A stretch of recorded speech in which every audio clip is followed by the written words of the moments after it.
profesionales. Es estupendo tener este ambiente íntimo en el que estamos. Casi podrían estar más cerca y nos sentiríamos más, porque lo que se va entendiendo cada vez más, y supongo que en estas situaciones también hay que verlo, es que la cantidad no tiene nada que ver con la calidad. Es más, es inversamente proporcional normalmente, ¿no? Sí. Gracias por estar aquí en esta tarde de primavera tan maravillosa que se presta más para andar dando vueltas por el Prado, por el paseo. Bueno, Gerald Johansson es un colega mío, es periodista y es un hombre que bueno, nació, vamos a decirlo, en una ciudad que se llama Lenhovda, en Suecia. Es una ciudad sumida en los grandes bosques de abetos del sur de Suecia, en un bellísimo paisaje. Él estudió en Lund, en la universidad, estudió filosofía y letras, y ha publicado montones de ensayos, antologías, ha publicado poemas y obras españolas e hispanoamericanas, incluso chicanas, al sueco. Ya nos explicará él por qué le dio por esta actividad, ¿no?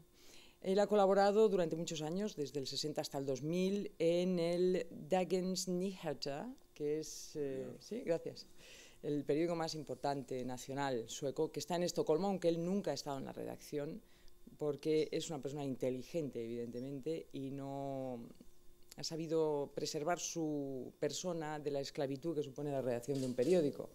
Tenía que haberte conocido antes, Jel, para que me hubieras asesorado al respecto.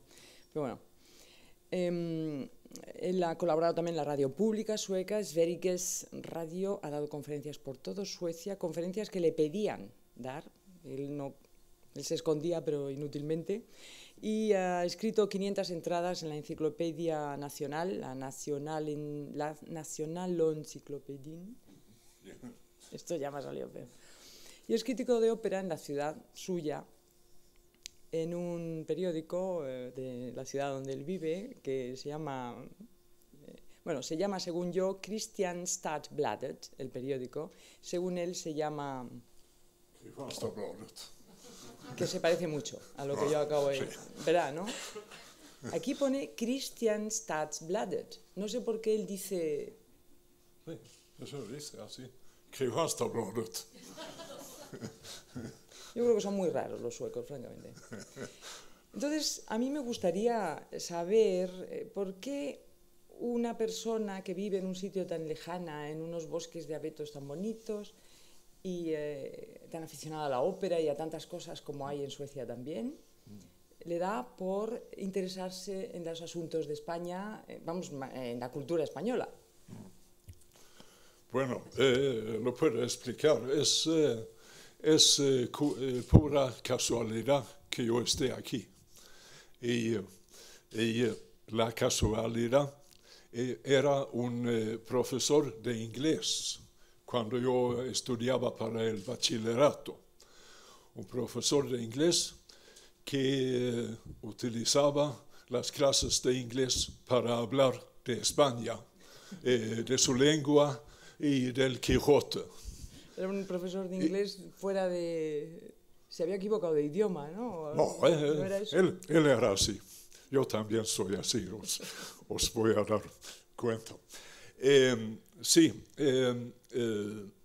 y eso me parecía muy interesante y empecé a aprender el español por un curso de la radio sueca para principiantes, muy temprano, por el domingo por las mañanas. Y bueno, así he seguido hasta que estoy aquí. Tiene mucho mérito un joven de 15 años levantándose temprano el domingo para oír la radio. Sí, pero aprender español. Me interesaba la cosa. Y leí el Quijote, Don Quijote, cuando tenía 15 años, en sueco. Entonces, más tarde lo iba a leer en español. Y me parecía un libro muy divertido. Es el recuerdo que tengo de esa primera lectura. pero no estaba solo aprendiendo el español. Yo soy o era una persona muy rural y un amigo de mi padre, los dos eran agricultores, también empezó con este curso. Él tenía 13 años más que yo. Y nos veíamos los domingos y estudiábamos muy seriamente. Y cuando me fui a Lund, a la universidad, entonces nos escribíamos por cartas en español. Para practicar. Sí, para practicar. Lo relativamente poco que sabíamos. Y mantuvimos el contacto hasta que él murió hace unos años. Sí. El caso es que tú viniste a España muy joven. Tú tenías muy pocos años cuando viniste a España. Sí. Eran los años 50 en España. Y yo me imagino que la idea que se tenía de Suecia, digo, de España en Suecia, debía ser un poco peculiar, ¿o no? No, inexistente. Bien, peculiar. Más bien, sí, sí. Bueno, sí, llegué a la Universidad de Lund. No se podía estudiar español para el bachillerato. Y en esta gran universidad de Suecia, el español entonces no era ninguna asignatura independiente. Pero había ahí un profesor de español, a pesar de todo, un poeta peruano muy bueno, Javier Sologura. No sé si alguien habrá leído algo de él. Muy buen poeta. Persona muy discreta, que tenía sus cursos para principiantes, que no era nada para mí, pero una conferencia sobre literatura cada semana.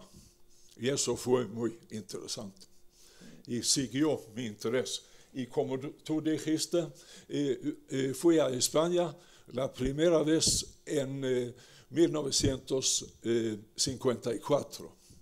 Entonces tenía 19 años. ¿Y qué encontraste? ¿Con qué te encontraste aquí? Bueno, ¿fuiste a Madrid o primero a Madrid y luego...? No, yo viajé mucho. Por toda España. Por el país, por Madrid, Valencia, Granada, Sevilla, pequeños pueblos, en fin. Pero empecé en Barcelona. ¿Pero ibas en busca de la ruta del Quijote o ibas en busca de otras cosas? En busca de la ruta mía. y no conocía a nadie. Pero los primeros contactos lo tuve a través del Esperanto. Yo no había estudiado Esperanto, pero había revistas de Esperanto con gente que quería correspondencia por carta. Y cuando uno tiene conocimientos básicos de algunas lenguas, es muy fácil aprender el Esperanto. Y no hay, tiene una estructura muy fácil. No hay verbos irregulares y esas cosas. Y bueno, yo estudié Esperanto 2 o 3 días, lo suficiente para escribir una carta. No fue lo que digamos un esfuerzo de muchos años, ¿no? Fue nada. Cierta facilidad sí. para el Esperanto. Y escribí a algunas personas en Barcelona y en Valencia. Y fui ahí y los vi. Y a lo mejor quedaron algo decepcionados porque yo no hablaba Esperanto, hablaba español con ellos. Pero fue muy interesante. Y personas, sí, muy con ideas, y era sobre todo obreros. Y no sé, había una... aquí en Barcelona, yo de joven pensaba que en Barcelona había anarquistas, anarcosindicalistas, esperantistas, personas que estaban por el amor libre, aunque no en la práctica. Si un amigo iba con otra mujer, hubo un lío, pero eso en teoría. Sí. Pero algo de esto había en las personas que conocí. Y estaban en contra de Franco, claro. Sí. Pero vamos a llegar de lo que vamos a hablar. Hice viajes por aquí cada año prácticamente. Y en Barcelona me di cuenta de que se hablaba también el catalán. Y yo estaba muy interesado en idiomas en aquellos años. Y me parece que fue en el primer o posiblemente en el segundo viaje mío, 54 o 55, que compré un libro en una librería de viejo de esas que había en las callejones oscuras de Barcelona. Y aquí ha habido los colores de la República, rojo, amarillo y violeta. Pero alguien ha puesto un trocito de papel rojo sobre lo amarillo. Y eso es interesante, para evitar que fuera la bandera republicana. Este libro no pone la fecha, pero está impreso durante la República, seguramente. Es una pequeña joya que tienes ahí. Sí. Así eran las cosas en España entonces. No me va a dejar hacerle preguntas, como ven. Decía, no sé si voy a poder decir, no sé si tengo bastante que contar. Y no me deja meter cuchara. No, sigue, por favor. Sí, Yel, sí. estamos escuchando. Sí. Pero bueno, tú empezaste a conocer, tú venías a España y empezaste a conocer escritores, porque tú tenías interés en... Sí, eso fue... No te acerques tanto, porque el micrófono es muy, muy, muy sensible. Sí. Y yo tengo la voz bastante fuerte, sí. Los mejores barítonos y tenores están en Suecia. Sí. Se nota. No, fui conociendo escritores más o menos hacia el año 60, que es de lo que vamos a hablar aquí, sobre Barcelona en los años 60. En los años 60 tú empiezas a interesarte mucho en ir, casi tenías un itinerario trazado por ti mismo, desde luego, que era ir a ver la editorial Seix Barral, ¿no? Sí, eso fue un poco más tarde, un poco 62. Más tarde. ¿Cómo empieza tu visita a Barcelona? Bueno, Vamos a ver. sí, empezó pronto. Pero ya que hablas de Seix Barral, voy a enseñar el otro libro también que tengo aquí. Cuando llegué a conocer, cuando empecé a moverme en los círculos literarios, era casi un ritual en Barcelona que iba a la editorial Seix Barral, con Carlos Barral y con Gabriel Ferrater, un poeta muy bueno que trabajaba ahí, que murió bastante pronto. Él decía que no iba a cumplir 50 años y no los cumplió porque tomó su vida un par de semanas antes. Yo le recuerdo, hablamos varias veces, nunca le entrevisté, debería haberlo hecho, y recuerdo que hablaba el castellano con un acento catalán muy fuerte. Todavía recuerdo su voz. Sí, Gabriel Ferrater y Carlos Barral formaban un tándem. Bueno, fui a Seix Barral, fui a Edicions 72, que era la editorial catalana. De José María Castellet. Ahí vi José María Castellet y también Francesc Vallverdú, que trabajaban ahí.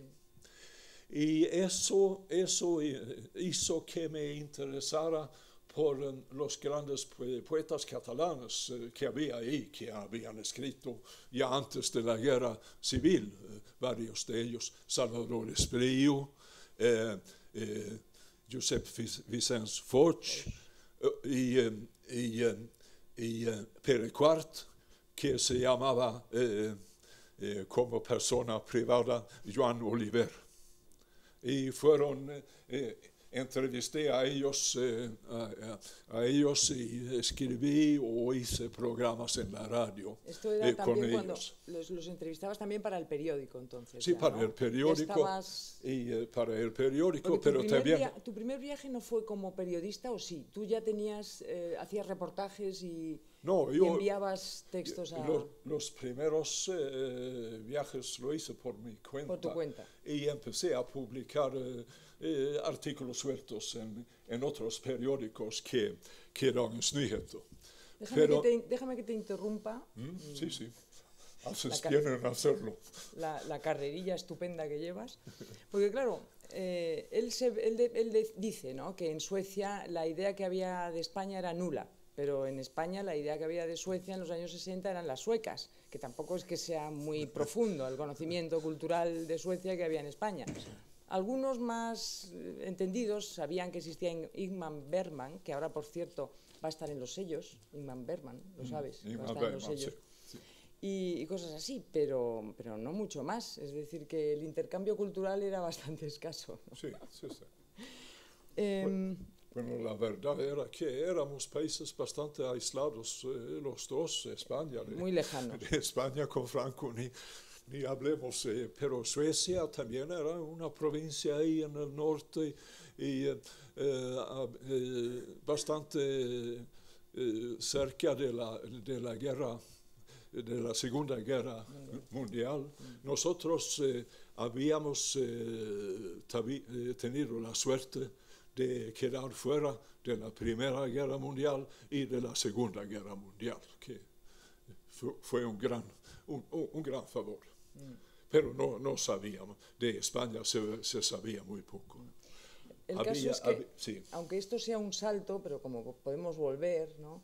Aunque esto sea un salto, el caso es que el propio Carlos Barral, al que él conoció bastante muy bien, en sus memorias, preciosas memorias que tiene editadas en Tusquets, que ya tienen años estos libros, deja escrito hasta qué punto Suecia sí se preocupaba por España, en el sentido de que tenía interés por saber cosas de España. En Suecia, en parte, en muy buena parte, principalmente yo diría por culpa de este señor que está aquí sentado, en Suecia empezó a haber un gran interés. De hecho, te pedían que dieras conferencias, aunque tú no eras conferenciante, tú eras periodista, pero te pedían que fueras, ¿no? y que hablaras de literatura española, ¿no? Hasta que llegó el boom, arrasó con la literatura española y entonces ya solo hablaba de literatura hispanoamericana, pero bueno, muchísima literatura española. Y hasta qué punto los suecos tuvieron que ver con algo tan importante como el invento estupendo internacional que hizo Carlos Barral con el premio Formentor. Sí. Con esto él intentó salir hacia afuera claro, del aislamiento, porque eran una decena de editoriales de tantos países de Europa que participaban en esto para el premio Formentor. Yo no fui ahí al Formentor, pero yo estaba en el background de diferentes maneras. Bueno, eras lector, de hecho, y te pedían consejo, vamos, te consultaban, ¿no? Sí, me pidieron dictámenes sobre escritores de lengua española que participaron. Por ejemplo, Vargas Llosa. Yo leí a La ciudad y los perros, que entonces se llamaba Los impostores. Antes de que saliera a la imprenta, y hice un dictamen muy favorable, largo, entusiasta, y Vargas Llosa y yo somos de la misma edad, como Luis Goytisolo también, nos separa menos de un año. Y él tendría 27 años o así, yo lo mismo. Y leí este dictamen ahora que iba a venir aquí y me quedé sorprendido. ¿De tu entusiasmo? De mi entusiasmo, no tanto del entusiasmo, pero de lo mejor y de lo muy detallado que estaba escrito. A pesar de lo cual, Mario Vargas Llosa ese año no ganó el No, Formentor. porque había discusión entre si iba a tener el premio Jorge Semprún, español que había escrito en francés Le Long Voyage, y entre Vargas Llosa. Y la cosa fue muy equilibrada. Muy disputada. Muy disputada, sí. Y yo sé que el editor sueco, naturalmente, votó a favor de Vargas Llosa, basándose en mi dictamen. Y era una persona, el de la editorial Bonniers de Suecia, que participaba en este premio Formentor. Era una persona muy interesante. Y tengo una cita en el libro de memorias de Carlos Barral. Cuando las horas veloces, ¿no? Sí, Que es uno de los tomos. Sí. Por Eso cierto, es una cita que va a leer Elvira. Por cierto, que Mario Vargas con La ciudad de los perros lo que sí ganó fue el Biblioteca Breve, como eso sí lo sabemos. El Biblioteca Breve sí, que también era de Carlos Barral, bueno, también era como un Luis invento de Carlos Cortesolo Barral. también. Sí. Sí.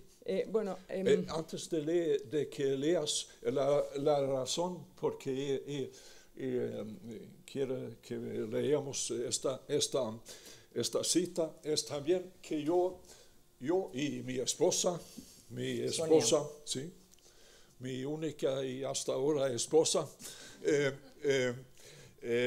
hicimos una antología en 1964, cuentos españoles modernos. Y lo hicimos trabajando con esta persona de la editorial Bonniers, que estaba metido en el premio Formentor. Así que así van las cosas. Estaba todo bien hilvanado, ¿no? Sí, eso. No solo había un sueco interesado en la cultura española en los años 60, sino que pronto contagiaste a unos cuantos suecos más. Bueno, había algunos, sí. Y así recuerda Carlos Barral, el sueco Georg Svensson, que ya dentro del grupo Formentor acabaría representando a todos los editores escandinavos, miembros generalmente presentes, es decir, al noruego Grieg, al danés Otto Lindhardt y al finlandés Erkki Rempaa, era como su propia hipotinosis. Esto no, confieso que no me ha dado tiempo a mirarlo en el diccionario. Yo tengo la sospecha de que ha escrito la palabra mal. Hipotinosis. ¿No será hipnosis? Pero ustedes sabrán que... Pudo haber sido retratado por Ingmar Bergman en una cinta sobre el hermetismo nórdico. Representaba el cuasimonopolio editorial de los Bonnier en su país. Pero él no era eso ni tendía a aparentarlo. Era un caballero cordial, distante y ceremonioso, un paradigma de mesura y de buenas maneras. Protocolario en todo y secreto hasta tal extremo que me sorprendió con ese permanente autorretrato, de nuevo, al cabo de años de amistad, la primera vez que me recibió en su casa de Estocolmo. Era muy inteligente y culto, pero se le notaba poco. Esto está muy bien. Quizás solo en su habilidad para escoger el partido más razonable en las frecuentes polémicas y querellas en que consistía una gran parte de nuestra vocación al oficio.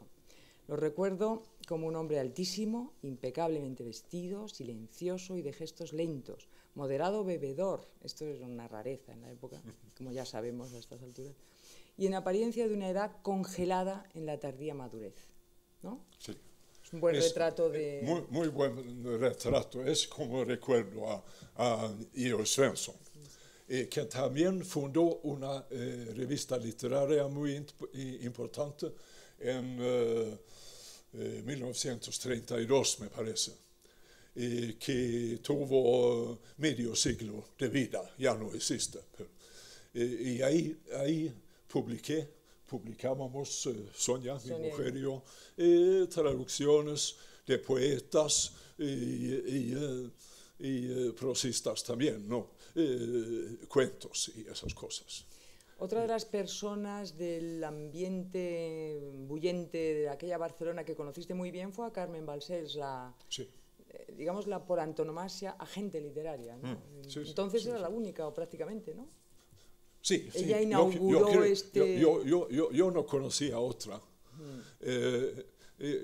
Eso también formaba parte del ritual cuando vine a Barcelona, ir a la agencia suya. Ahí se trataba de investigar, chafardear, como dicen los catalanes, a ver qué información podía sacar. Bueno, claro, ella quería que se tradujera sus autores. Sus autores, eso sí, sí. Por supuesto. De hecho, creo que Luis Goitisolo como está Luis traducido. Goitisolo. Claro. Y lo hizo muy bien. Sí, sí. No, sigue viva, un personaje grandiosa, muy hábil en cosas comerciales y un gran amante de la literatura buena. Eso, sí. Incansable, una trabajadora incansable. Yo te he cortado, ¿verdad?, el ritmo que llevabas, pero tengo idea de que... Si os preguntáis qué autores había en la antología, esta antología, empezamos con un par de exiliados. Arturo Barea, conocidísimo fuera de España en los años 40, 50, 60, por su gran trilogía que trata de España desde el principio del siglo XX hasta, hasta la guerra civil y con la guerra civil. La forja, ¿no? La forja un rebelde. La forja de un rebelde, sí. Que no se pudo leer aquí, y cuando se pudo leer aquí parece que había poco interés por la cosa aquí. Otro exiliado, Max Aub, que Barea murió ya en el año 57. Max Aub que volvió aquí. Y después después de la guerra, Camilo José Cela, Luis Romero, catalán, Miguel Delibes, Lauro Olmo, que era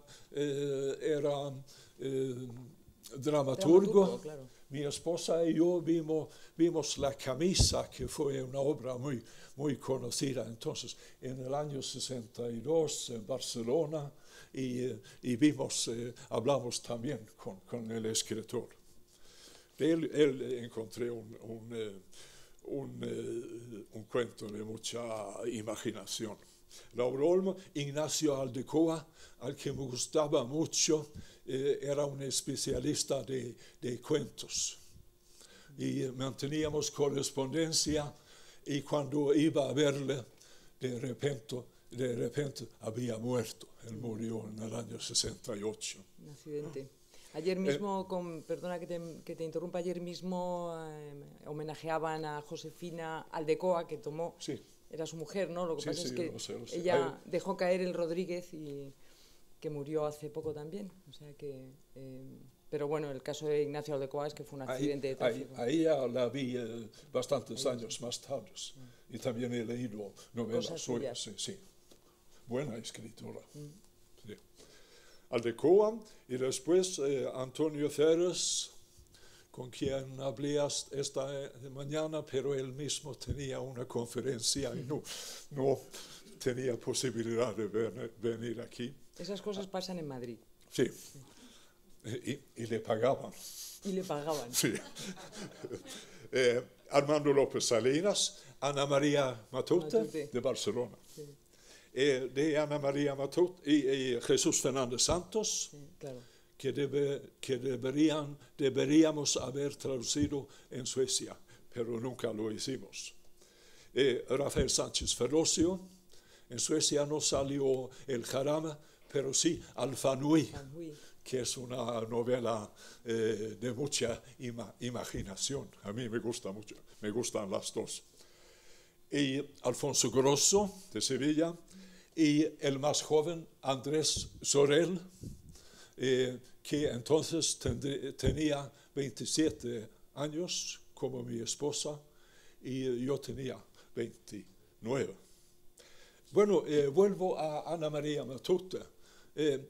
Los de es sobre todo lo que llamamos la generación de los 50, estos Claro que escritores. son un poco anteriores a los escritores barceloneses que estaban revolucionando el ambiente español en la época, ¿no? Sí, sí.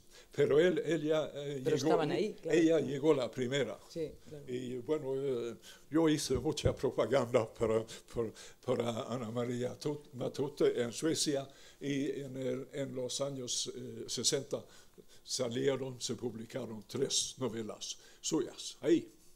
Y teníamos un contacto personal, yo la visitaba en Barcelona, una época vivía en Sitges y entonces la vi ahí. Y ella hizo un viaje, y de esto voy a hablar, por Suecia en el año 65. Y había pasado por nuestra casa el día 6 de junio de 1965, dejando una nota que había estado ahí. No estaba, y Sonia tampoco estaba, nadie.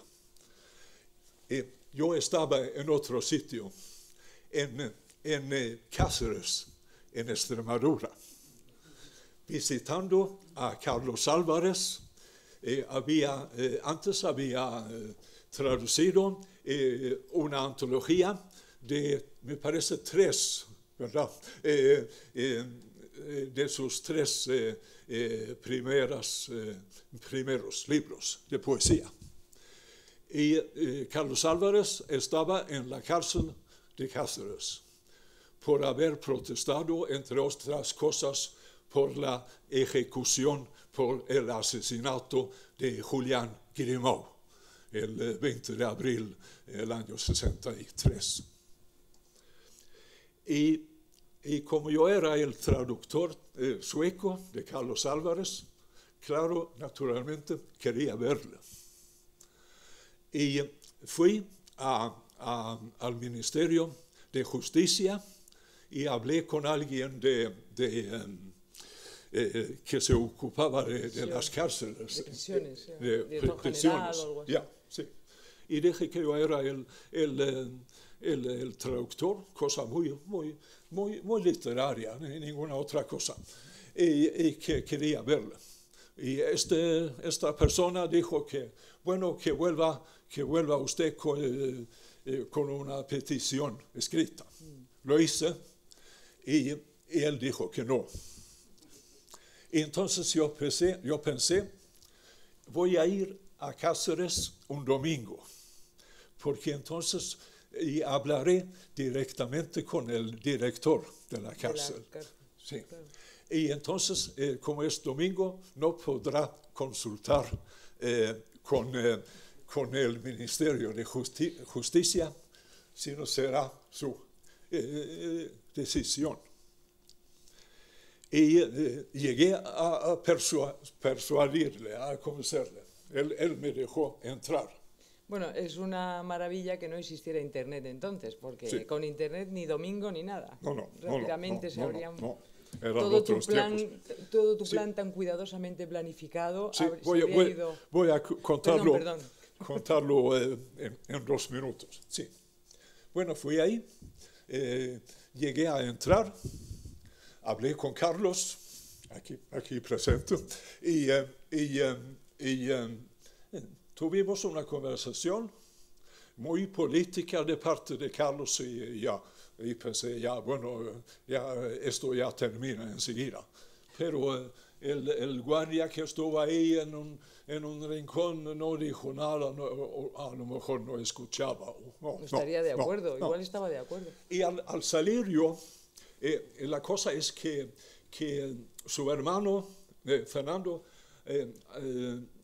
había comunicado a Carlos que iba a intentar verle. Y cuando salí, entonces el guardia me dio un molino de viento de madera. Y yo llevé el molino a Suecia. Y poco después, su hermano me escribió contando que dentro de este molino de viento había un libro de poesía entero. Escrito por... Sí, por Carlos. Sí. Bueno, esto causó mucha atención en Suecia. Yo escribí, claro, un artículo de entrevista en Dagens Nyheter y se publicó también en Dinamarca y en Noruega y en Finlandia. Y más tarde traduje este libro de poesía, Papeles encontrados por un preso, que salió primero en sueco y más tarde en español, en Francia, porque en España era imposible.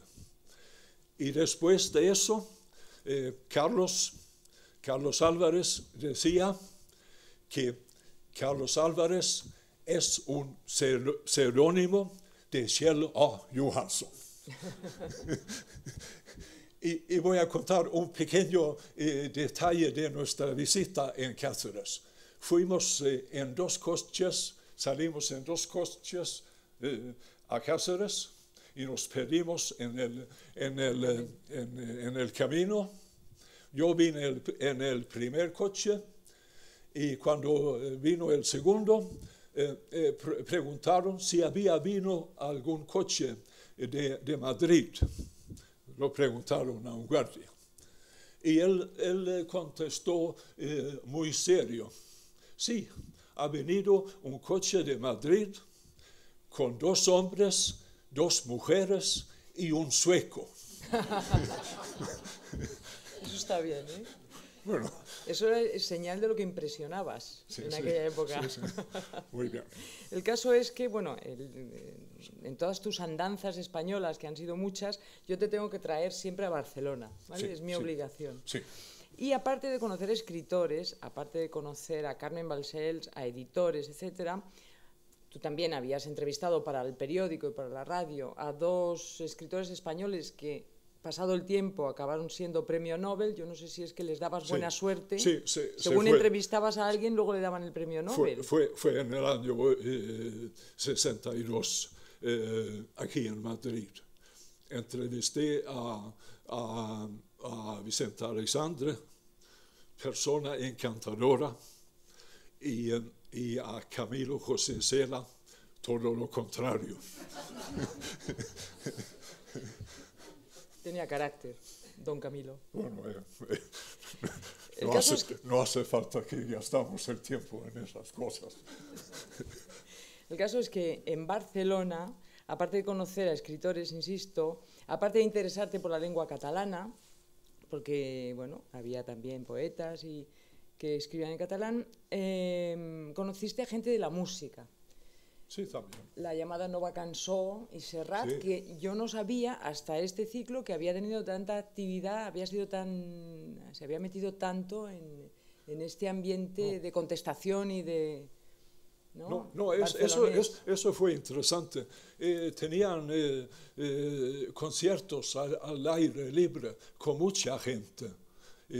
Eso fue más tarde en la plaza donde está la Sagrada Familia. Antes de eso, no recuerdo el año, en la Plaza del Rey. Plaza Real, ¿no? En la Plaza del Rey. Del Rey. Cerca del Hotel Colón, donde yo suelo vivir. y considero como una casa mía. Me siento muy a gusto ahí. Sí. Y hicieron discos muy interesantes. Raimon, Luis Llach, Sí. Pere La Serra, uno de Valencia que me gustó mucho. El propio Raimon era de Valencia, ¿no? Me parece. Sí, Sí, también, valenciano. pero otro, Ovidi Montllor. Ovidi Montllor, que también era actor, sí. Sí, sí, era actor y un poco aristocrático en su manera de hacer las cosas, pero lo hizo muy bien. Y claro, María del Mar Bonet, que es mi favorita. Sí, ya me imagino. Y que entrevisté.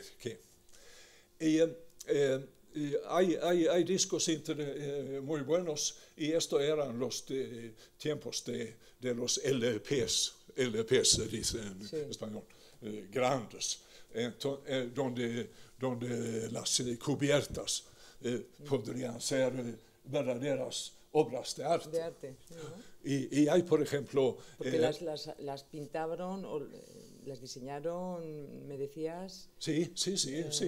Por ejemplo, Joan Miró.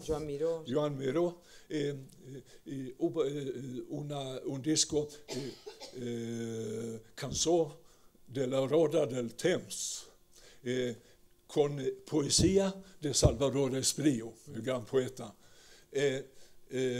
cantada con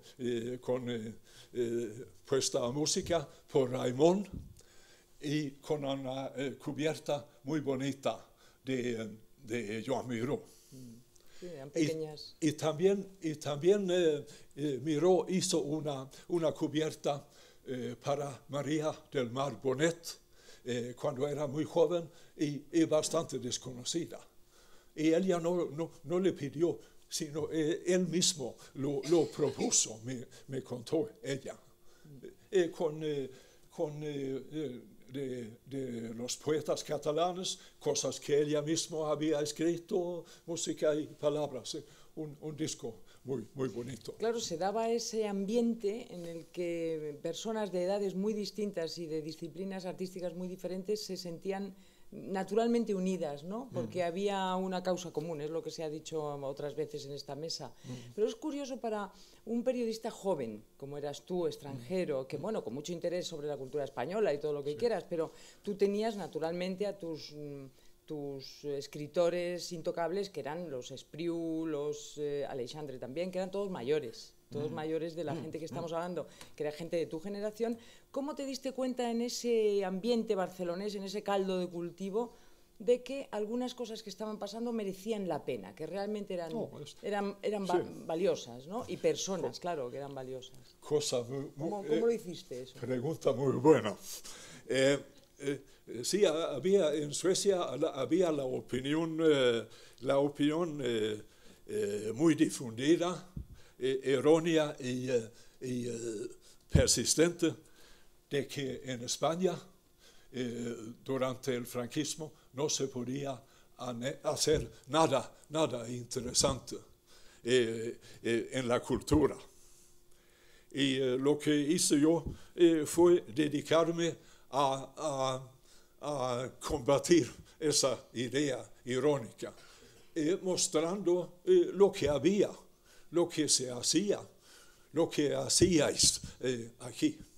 Y eso fue lo que me movió. Y no sé exactamente cómo fue eso, pero fue fácil encontrar escritores jóvenes y así empezó. Y leer muchísimo, porque leías muchísimo. Y cuando hablamos de Barcelona y de Ana María Matute, había también, aunque vinieron un poco más tarde, Luis Goytisolo, que había publicado ya muy pronto dos novelas suyas que había leído, y también Juan Marcé, que había publicado, por ejemplo, Últimas tardes con Teresa, que se tradujo al sueco, y de Luis Goytisolo, Las afueras, Recuento también, ¿no? Me parece. No, eso fue bastante tarde. Eso fue bastante después, tarde. pero sí, con las mismas palabras. Las mismas palabras. Sí, exacto, sí. Había. Y había también Juan Goytisolo, y de esto quiero decir algunas cosas. Por supuesto, las vas a decir además. De él salió rápidamente tres de sus primeras novelas. No el mejor de las primeras, Duelo en el Paraíso, se tradujo al danés, pero no al sueco. Juan Goytisolo en esta época, sus libros no me gustaban mucho. Y cuando hice la antología de cuentos, leí un libro suyo de cuentos que se había publicado en Argentina, pero no escogí ninguno de ellos. Y faltaba también Luis Goytisolo, estaba buscando algún cuento suyo y no encontré ninguno. Un colega mío, algunos le habrán conocido, Ebbe Traberg, danés, que hacía lo mismo que yo, pero viviendo en España, hizo una antología en Dinamarca, en danés, el año siguiente. Y ahí estaba Juan Goytisolo y estaba Luis. Y había un cuento, Claudia, que me gustó mucho, pero no lo encontré y por eso quedaron fuera. Explicado está. Y quiero añadir, para mí el gran novelista Juan Goytisolo empieza con reivindicación del conde Don Julián y Señas de Intimidad. Sí. O sea, unos años más tarde. Bien. Una persona de la que te sientes amigo también, te sentiste amigo, porque él no está ya, él murió, es Tete Montoliu.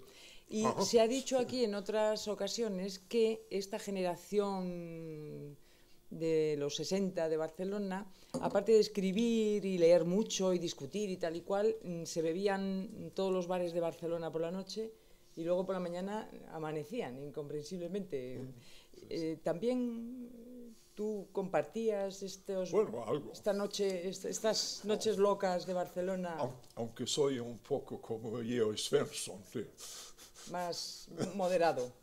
Bebedor moderado. Bebedor moderado. Pero sí, Tete Montoliu te encantaba y Sí, y fue precisamente a través de Ebbe Traberg, este danés que hizo la antología en Dinamarca, que me llevó un día o una noche a Tete Montoliu. No sabía nada de él. Y de repente era mi pianista de jazz favorito. De cabecera, ¿no? Pianista de cabecera. De hecho, en Suecia es un país que presta mucha atención al jazz y de hecho Tete Montoliu ha tenido luego mucha y en Dinamarca todavía más. Y había amistad entre Ebbe Traberg y Tete Montoliu. Y Tete Montoliu hizo bastantes discos con un bajista danés llamado Jens Henrik Øster Pedersen. En realidad pone Pepe Rodríguez Pérez, pero él traduce raro. Es danés. Pronuncia raro siempre. Es todavía peor. Se dice que incluso los niños en Dinamarca tienen dificultades para aprender el danés. Pero no digan eso a los daneses. No sería correcto, ¿no? Pero ellos tres, el bajista y Tete Montoliu hicieron discos muy buenos en Barcelona, en Copenhague y por alguna razón en el norte de Suecia también. Sí. Bueno, entonces ¿Por qué dices bueno? ¿Porque quieres añadir alguna cosa o quieres No, que yo te diga eso de la música, yo fue importante también? soy un fanático de la ópera y he entrevistado, he estado en casa de Montserrat Caballé y en casa de Victoria de Los Ángeles. De Los Ángeles, una gran... Y sobre todo Victoria de Los Ángeles es encantadora. Y ella tenía dos favoritos tenores suecos, Jussi Björling. Algunos de ellos, de vosotros habéis oído, Carlos menos, por lo menos, Jussi Björling y Nicolai Jedda. Y ella había trabajado con los dos y les gustaba mucho. Y no le gustaba especialmente los tres tenores. Y sí, hablamos Victoria de de Los Ángeles sabía mucho. Sí, sabía mucho. sí, Aparte de cantar como Los Ángeles, como su apellido. Bueno, Jel, hemos llegado... De esto podría hablar mucho, pero no lo voy a hacer. También he conocido a escritores, a compositores catalanes importantes, Javier Benguerel, Joan Guiñuán y algunos más. El caso es que te dio tiempo a recorrerte España de arriba abajo prácticamente y a conocer. Sí. Tienes una correspondencia muy rica, muy sabrosa, por lo que me has contado, con muchos escritores. Antes de que existiera lo del email, la gente se escribía cartas incluso de folios y folios, que sería interesante a lo mejor publicar esa correspondencia, porque ha tenido la precaución de hacer fotocopia de su respuesta, con lo cual tiene los dos lados. Que esto estaba pensado, esto lo tenías planificado ya desde... Tú tienes que escribir ese libro, lo tienes que publicar, obviamente. Puede ser, sí. No, y además he escrito diario, cada día, desde el 1 de enero de 1961.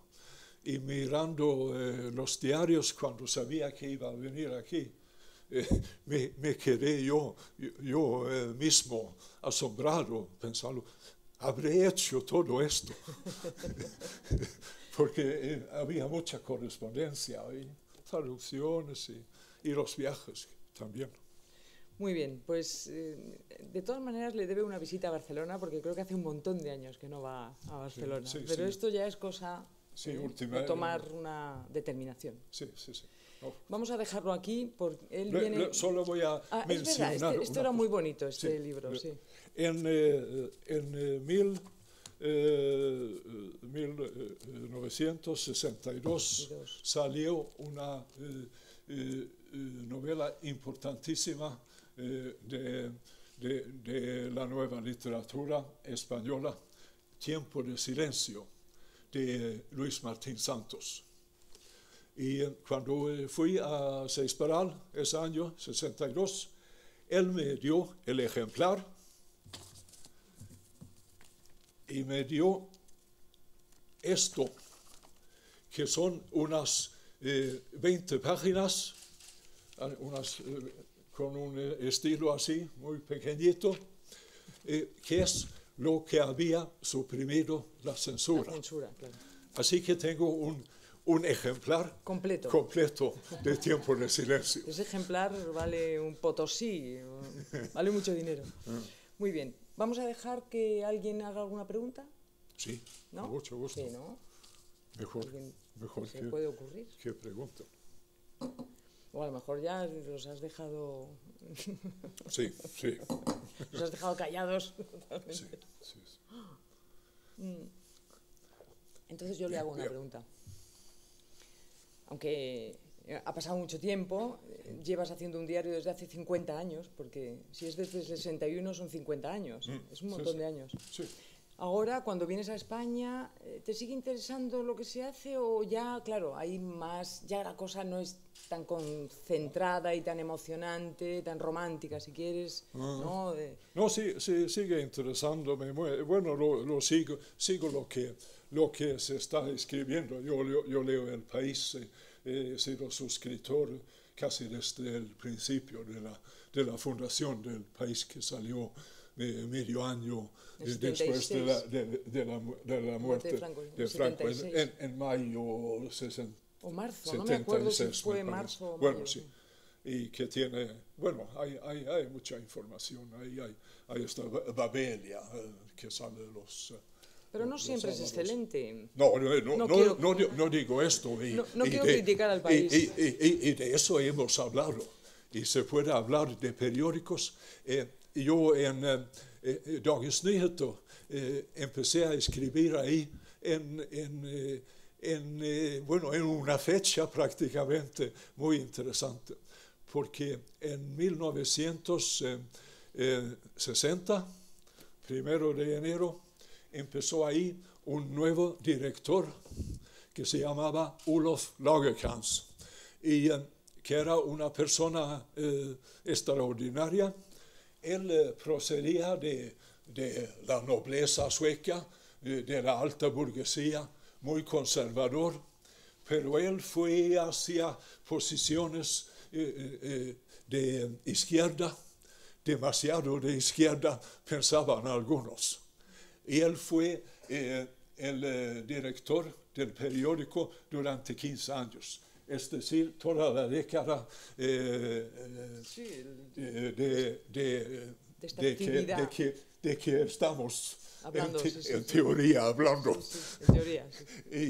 Y 5 años más, hasta 65. Y eso fue la época dorada de este periódico, que tiene casi 150 años. Sí, es posible. Él levantó el periódico a un nivel que no había tenido antes y que no ha tenido después.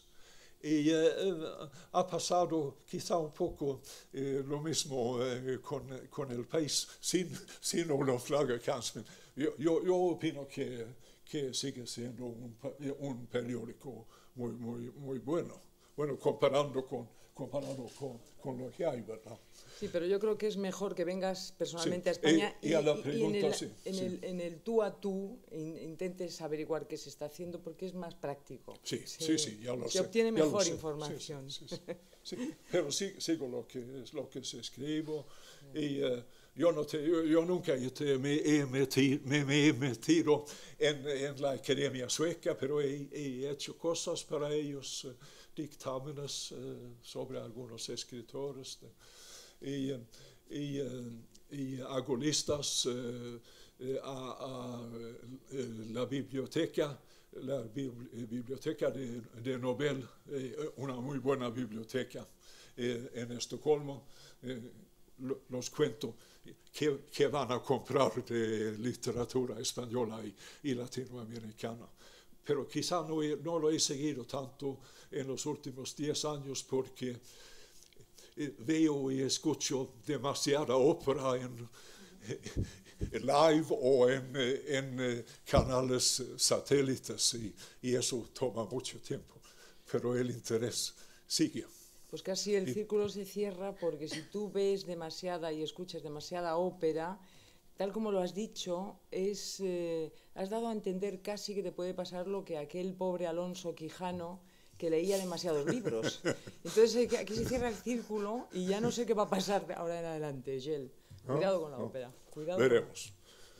Bueno, yo creo que has completado bien, con todo tu armamento sobre la mesa.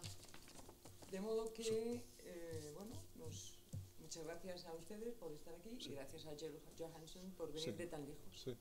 Sí, yo también doy las gracias, y estoy muy a gusto entre ustedes, o como sueco debería decir entre vosotros, porque en Suecia, y a mí me parece un poco extraño esto, gente que se conocen de toda la vida, y se tratan de usted en los desayunos de Ana Pastor. Eso me parece un poco extraño. En Suecia tuteamos a todos, incluidos el jefe de gobierno y el arzobispo.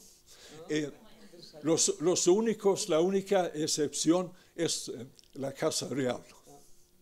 Yo soy republicano. Aclaración de vida.